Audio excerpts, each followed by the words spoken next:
여러분 안녕하세요. 목요일이 되었어요. 오늘 하루도 주님과 함께하는 가운데 새롭고 또 치유와 회복의 은총이 풍성한 귀하고 좋은 날 되어질 수 있기를 기원하고요. 오늘 우리 함께 나눌 말씀은 요한복음 8장 6절 하반절로부터 11절까지의 말씀입니다. 제가 봉독합니다.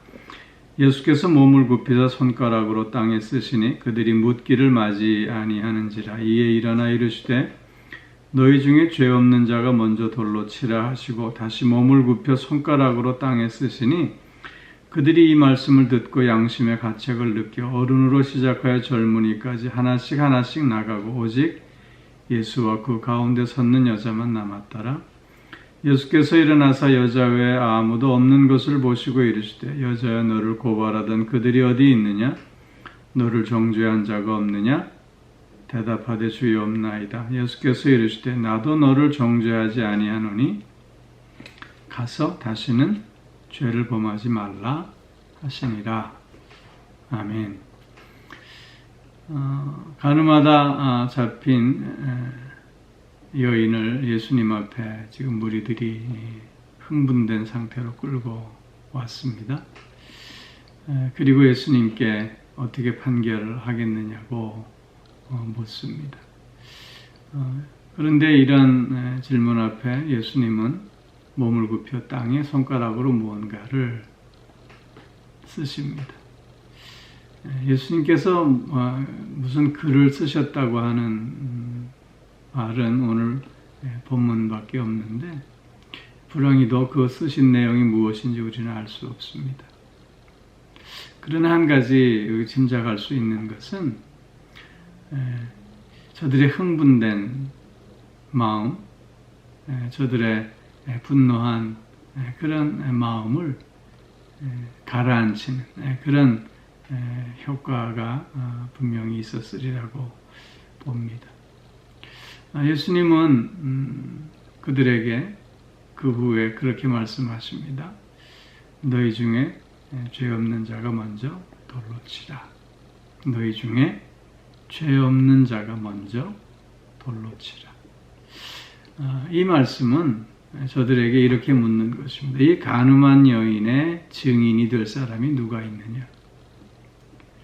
두 번째로는 이 여인에게 돌을 던질 만한 자격이 너희에게 있느냐? 그럴 만한 사람이 있느냐? 그렇게 묻고 있는 것입니다. 이들은 예수님의 이러한 말씀을 듣고는 양심의 가책을 느껴 어른부터 젊은이까지 하나씩 그 현장을 벗어났다고 오늘 본문은 기록해 주고 있습니다.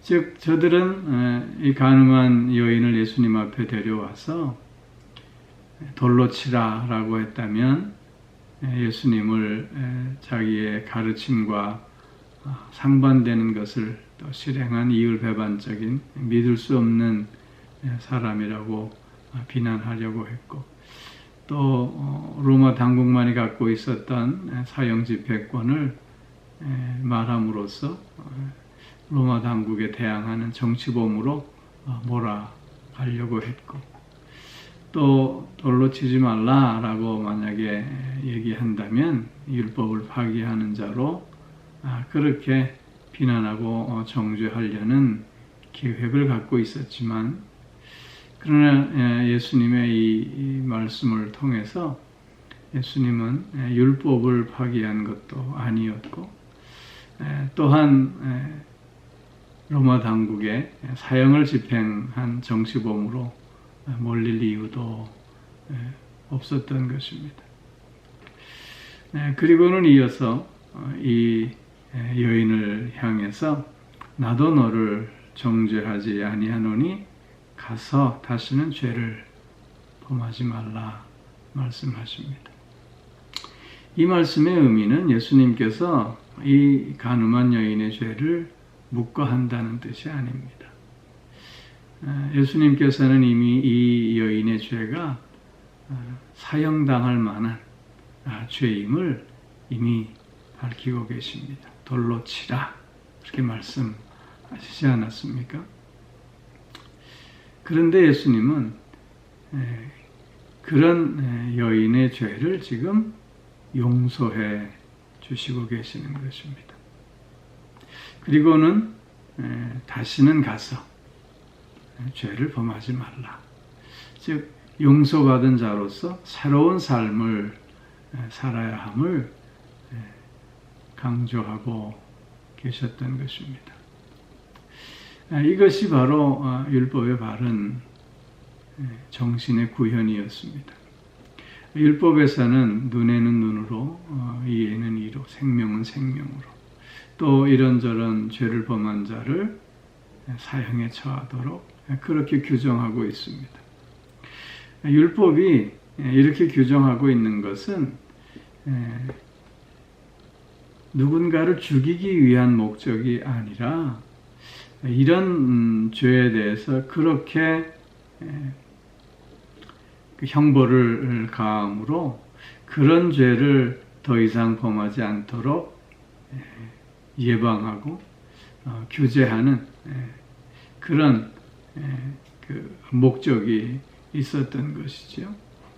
근데 예수님은 그런 소극적인 방법이 아니라 이제는 죄를 용서하심으로 말미암아 이젠 다시는 죄를 범하지 않고 의로운 삶을 살 수 있도록 해 주신다는 것입니다.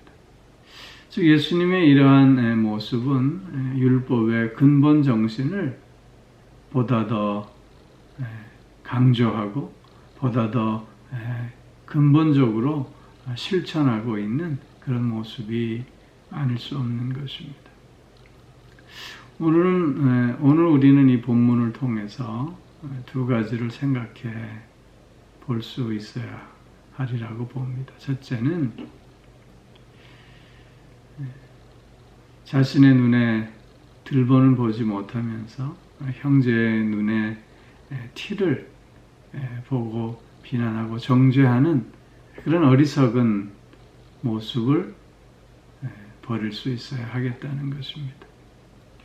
즉 늘 나 자신을 하나님 앞에 세워내며 그래서 나 자신의 부족하고 나 자신의 어리석고 나 자신의 죄된 모습을 확인하면서 다시 한번 그래서 하나님의 특별하신 은혜가 필요한 존재요. 하나님의 특별하신 사랑과 긍휼이 필요한 존재임을 고백하며 그래서 하나님 없이는 한순간도 살 수 없는 존재임을 확인하는 우리가 먼저 되어질 수 있어야 하겠다는 것입니다. 남을 정죄하기 전에, 남을 비난하고 비판하기 전에 자신의 모습을 돌아볼 줄 아는 참된 신앙, 인격을 키워가는 우리들이 꼭 되어질 수 있기를 소망합니다.